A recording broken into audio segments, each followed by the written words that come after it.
Hello, OT amplifiers, and welcome to this episode of the Amplify OT podcast. This episode is a little bit different because I am interviewing the individuals who are running for President-elect of AOTA and Vice President of AOTA. These are elected board positions for AOTA, and elections are opening on February 2nd of 2024 and close on February 23rd of 2024. Because there were so many candidates and they had such fantastic things to say, we have actually broken up these interviews into 3 separate podcast episodes. 2 episodes are dedicated to President-elect, and 1 episode is dedicated to the Vice President. Now, I do want to make it super clear that there is absolutely no rhyme or reason as to why certain folks were grouped together or what order they appear in. I also want to make sure it's clear that I, myself, and Amplify OT are not endorsing any specific candidate. I think all of them have such an interesting perspective to bring to the position, and it's really going to be a tough choice. So I encourage you to listen to all the different interviews and hear the different perspectives, but also hear where they overlap in mission. For AOTA President-elect interviews, you will be hearing from Karen Sames, Michael Pizzi, Vikram Pagpatan, and Arame Anverzadeh. For Vice President, you will hear from Natalie Chang-Wright and Christina Reyes. And I just want to say that I am so grateful that all of them agreed to participate in this project and that they are willing to put forward their time to support our profession for the better. There are numerous reasons to participate in this election, not only because we're voting for President-elect and the Vice President, but there are also 4 individuals running for open positions on the board of directors.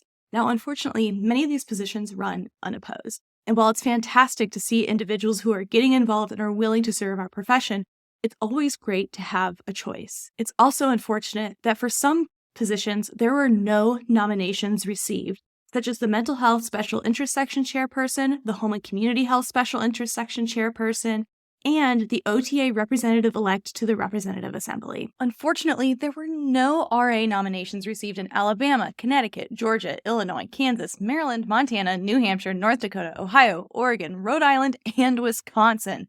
So if you live in any of those states and you're an AOTA member, I highly encourage you to consider running for the Representative Assembly so that you can represent the interests and beliefs of your state. A few years ago, AOTA put out statistics saying that on average, only 4% of AOTA members vote in AOTA elections. We need to make that change.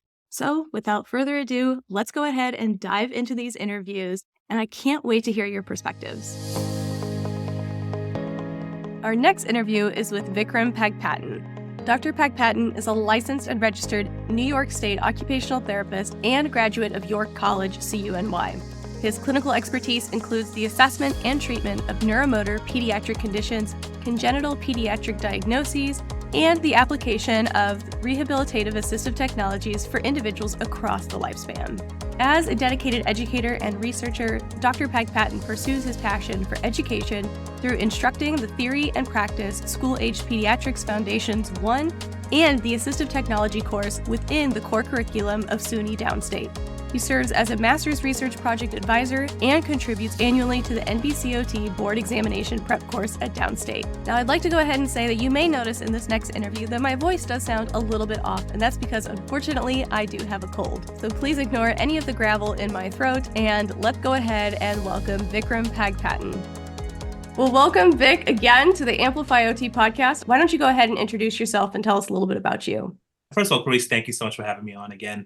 I'm very grateful for the opportunity. It's great to have your voice amplified, and it's great to have your voice reach communities that often may not feel heard or underrepresented. So again, any type of amplification, any type of platform that you're able to be on to not only advocate, but to represent the profession. So I'm incredibly grateful for the opportunity, Clarice. Thank you so much. Yeah. I do appreciate it. My name is Vikram Pagpatan. I am an AOTA board director at the moment. I'm also a candidate for AOTA President-elect in 2024. I am from Brooklyn, New York. I'm currently in academia as an assistant professor and admissions coordinator for SUNY Downstate MSOT program. I also adjunct at York College, which is my alma mater, which is a part of the City University of New York. Clinically, I practice in pediatrics, assistive technology, and outpatient care. And in leadership, I am 100% passionate about occupational therapy, and I have so many visionary ideas and collaborative opportunities for our community to be unified for one cause, which is to advance occupational therapy forward. So thank you, Clarice, for having me on the podcast. Yeah, thank you so much. And running that right into our next question of why are you running for president and why right now? Sure, sure. There's many reasons, Clarice, and I'll give you three primary reasons that I think fit well together. First off, for a number of years, for almost more than a decade, I've been truly inspired by the potential of our profession. We have amazing responsibilities in changing lives for better, from early intervention to outpatient care to hand therapy to inpatient rehabilitation or to skilled nursing facilities. When truly, if you think about it, our profession covers the lifespan, but our practice covers the lifespan. And it's an incredible opportunity to be a part of the OT profession. So first and foremost, I am passionate about occupational therapy. Second of all, given this thoughtful consideration and based upon mentorship, based upon both the micro and macro social circles and professional circles, I've been thinking very deeply about the meaning of our profession, the meaning of our future. And I look at students as a visionary ideal to strive towards, their aspirations, their goals, their inspirations, and what they look towards as mentors and models. And I see a unlimited potential for occupational therapy in not only our current practice areas, but expanded practice areas. I look at the innovation that lies ahead of us when it comes to technology. I look at the incredible work that the AOTA staff and the multiple volunteer leaders in the state associations and in our representative assemblies and what they do on an everyday basis to not only make meaningful choices and meaningful decisions, but to make meaningful advancements in occupational therapy. So I am truly just fueled by multiple perspectives in multiple areas in our field to really move us forward towards the right direction. But the most important part, Clarice, is together, not in a divisive way, but rather in a unified way, together towards one cause, which is to advance occupational therapy forward. Absolutely. So with that being said, of what would be your day one priorities as president? We hear that a lot from people who are running for president of the United States, where they have these day one priorities. What would be yours as AOTA president? Sure, sure. If I'm able to earn is the important word. If I'm able to earn the trust, support, and confidence of our community, then the day one priorities would be first, not to change anything right away. As I think it's an important point to relay, to make to make drastic decisions and decisions out of sometimes biased perspectives or decisions that often are not collaborative. I think is truly a negative aspect of leadership that does not condone a equitable and inclusive mindset or culture. So for me, my day one priorities would be to truly empathize, understand, and reach out to all stakeholders of our profession. So what does that mean, Clarice? In actuality, it means I'm going to continue to engage OTA and OT students. I'm going to continue to engage OTA and OT practitioners. I've said this before during the evening with candidates, Clarice. I'm not waiting for invitations. I will make my own. I will print out my own invitation card and I'll invite myself to the wedding because I want to know what the pulse is of our profession from academia to practice and also from perspectives of academicians, researchers, and stakeholders. So as the current president, Dr. Allison Stover has done, I'm going to continue that legacy forward by being accessible, by being approachable, and easily to be engaged in conversations that are difficult and conversations that move us forward. So again, the day one priorities is to collect quantitative and qualitative information from everyone. Yeah, and I don't think I think you'll have your fair share of difficult conversations. That's one I'm thing sure. that I many of look us forward to it. recognize, that we feel like we're in a bit of a pivoting point, that this is an important election. And I think that ties in well, right, collecting all this information, and you've been really kind of touring the country almost, collecting it. What, in your opinion, after talking to all these different groups, is the primary role or mission of AOTA within our profession of occupational therapy? Sure, sure. Unlike many, I do know what the mission of AOT is because, again, as a board director, I'm an extension of the entire membership body. So I think an important aspect of the role of AOTA, not so much as the mission, but for now the role of AOTA, based upon, again, in representation of our entire community, which includes members and non-members, I believe the role of AOTA now is to serve as a practical tool for everyone. Everyone, including, again, individuals that look at us for academic support, clinical support, advocacy support, and research support. So I think, again, if you think about it from many perspectives, we have to be a tool that serves a need. And that need can be AKA called a value. And this is something that I believe the not only state associations, but our national association has been challenged with for multiple years at this point.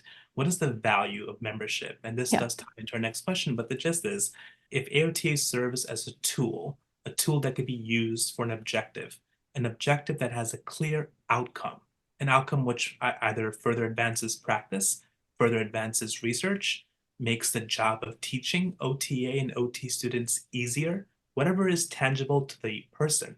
I think that's what AOTA needs to be.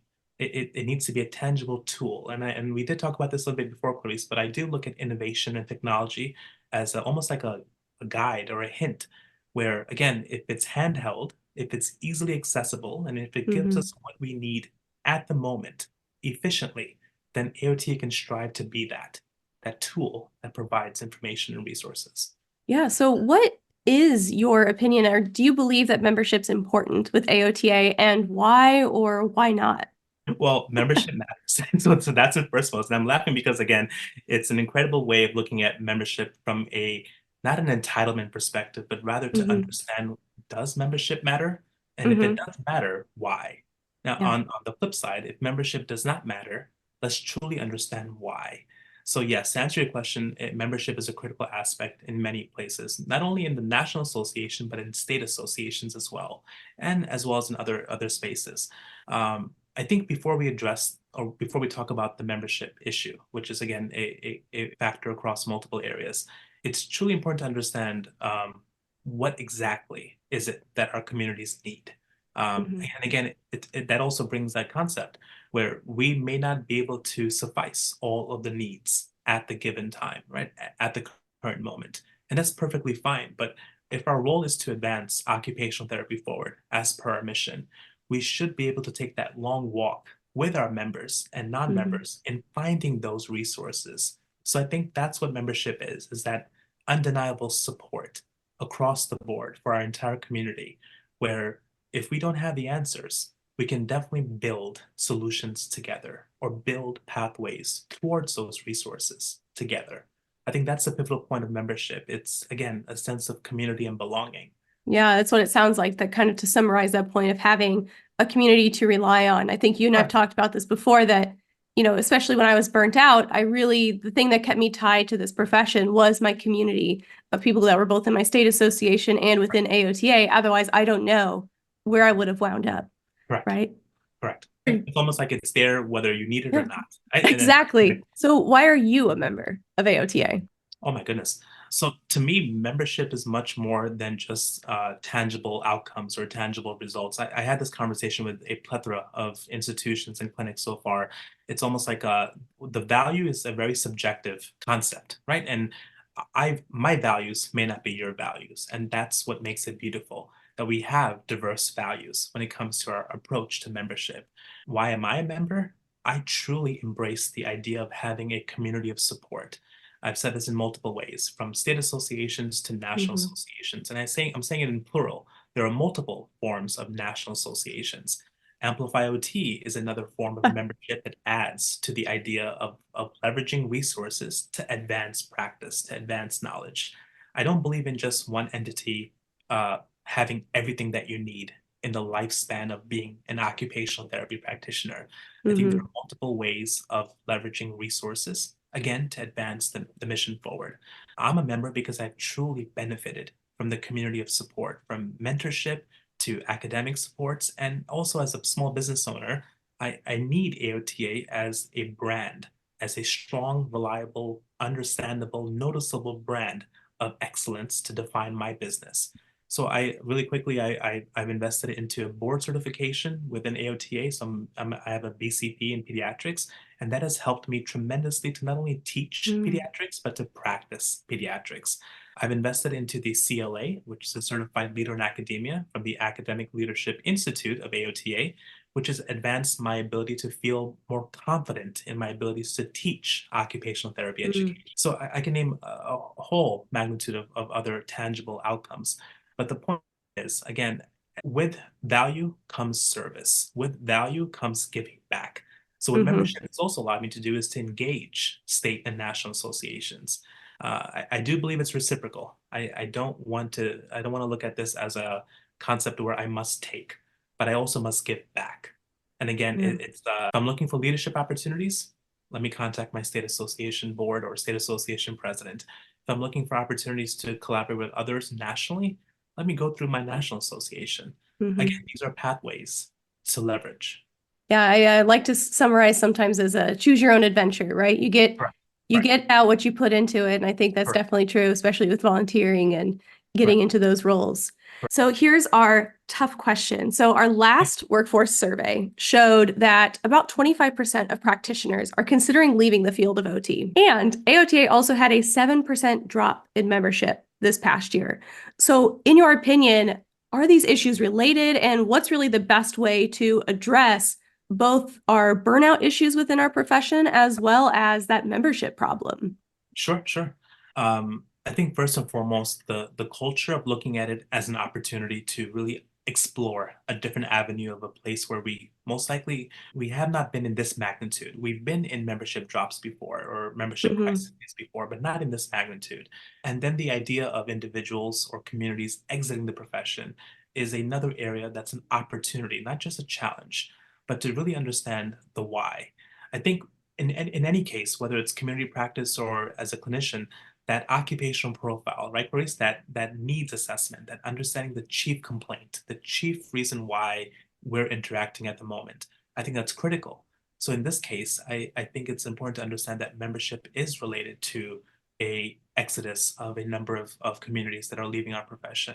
Now, does that mean that membership has not sufficed their needs or a lack thereof? Or again, to the point is, what is their value of membership? Mm-hmm. Could a individualization or a personalization of value cater to, again, meeting the milestones of our communities? So, Clarice, to sum this up, I kind of talk about this from many different perspectives.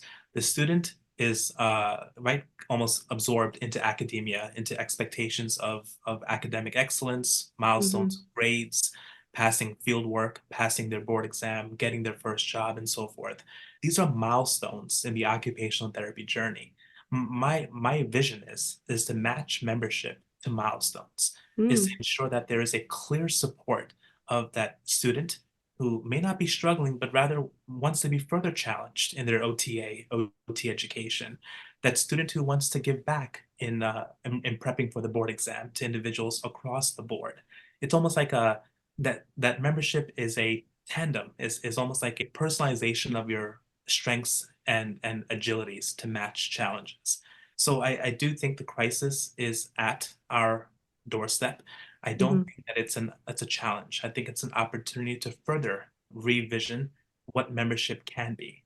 Like it's a great opportunity to take a challenge and to flip that into a learning experience. And it sounds like if I had to kind of summarize off of what you've said over these last few questions, your perspective, if it's right to say this, is almost as taking a step back and taking a pulse of where people are at and what they need, and then using that information then to move forward in that kind of building that sense of community. And I think that's an Right. interesting perspective along how can we align membership with the different milestones within our career? Because you're right, the needs of a student is very different from the needs of a Far practitioner 5 years out or the needs of someone who's in academia and doing research. So does correct. that kind of sound like a fair summarization that your kind Yeah, of idea is to absolutely correct. step a bit back and develop that community and those needs? Correct, correct. And it's almost like the three A's that you have to be agile, you have to be adaptive, but you also Mm-hmm. have to be aligned. You must be aligned to what you can provide, but also provide it at the right time, right? The most Yeah. appropriate time. And if it's resources and supports that don't match what I need, there might not be an incentive to value membership. But if we can at least look at it from a milestone perspective, just almost like think pediatrics, right? If you just kind of match them to where they are, it's almost like it's a given. It fits, it aligns to their needs at the moment. So I think, yeah, definitely, it's almost like it's our duty to ensure that we're not cookie cutter when it comes to the Right. concept of membership.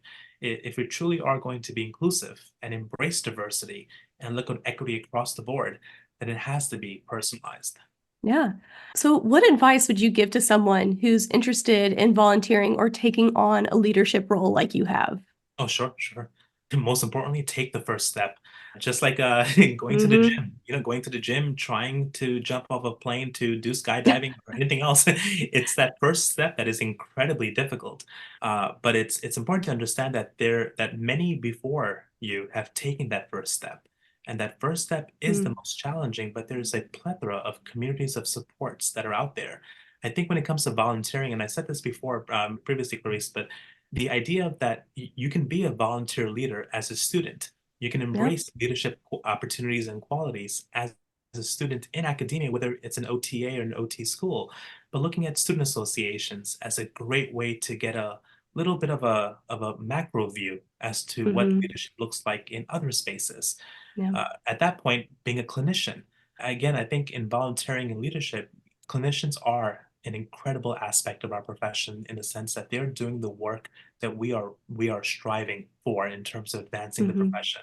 Now, time might be a barrier when it comes to volunteering or advocacy or getting engaged, but at the same time, we have a multitude of contexts, including digital context, which is the social media world, where Mm-hmm. leadership opportunities, advancements, advocacy can easily happen, if that makes sense. Meaning taking leadership from the traditional perspective of engagement, right, physical engagement, to then thinking about digital engagement, Yep. because this is the next wave of interaction, right? Whether it's AI or apps, but engaging in the digital context can embrace those leadership qualities that may not be attainable if time is a barrier or if resources are a barrier. Yeah. So take that first step is a Yeah. critical aspect. Now more so than ever, you're right. There's so many different ways to get involved and get your voice out there and your perspective. Yeah, So, to wrap up our interview, of course, the most important question: why should someone vote for Vikram Pagpatan? sure, sure. Well, I'll say this humbly because that's the way that I am in terms of my tone. I want to earn a voter's trust. I want to earn a voter's confidence. I want to earn a voter's support. I don't want a vote just based upon affiliation or Mm-hmm. I kind of like one thing that Vic said. Check my receipts. Do a background check. Ensure that I can walk the walk and I can talk the talk. I do believe that a leader should be able to earn their stripes in regards to ensuring that they're acting in the best interest of the entire membership body. In our case, in our profession, an extension of both members and non-members. I believe a leader should be able to walk in spaces that are comfortable and uncomfortable. Again, you're representing the profession in multiple spaces and in Yeah. multiple contexts. So I am running to earn our community's trust, our community's vote, and our community's confidence. And again, voting is an incredible aspect in our profession where we have representation that requires your engagement.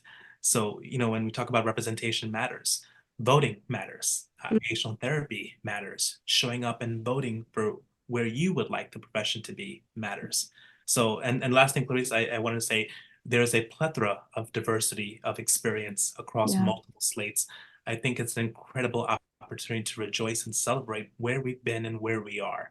The diversity in our presidential slate, the diversity in our VP slate, and as well as our board directors and multiple other volunteer roles, including the RA, is a great place in terms of the milestones we've reached and the amazing journey ahead of us when it comes to the advancements of our profession. So I think we're at a great place, and voting starts on Friday. Sorry.